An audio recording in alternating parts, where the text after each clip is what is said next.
Лейлекте снаряд жарылып, апасы менен кызы жабыркады. Чек ара кызматы окуя 5 январда Арка-2 айылында болгонун маалымдады.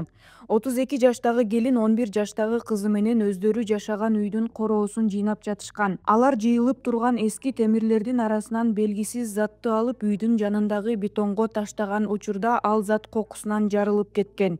Келин бет тарабынан, ал эми анын кызы бут тарабынан жаракат алып ооруканага түшкөн.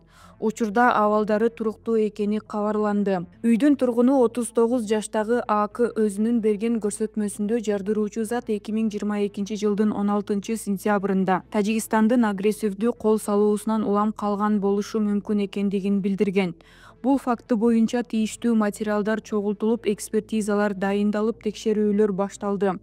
Окуяга байланыштуу Кыргызстан менен Тажикстандын укук коргоо органдарынын өкүлдөрү жолугушуу өткөрүштү.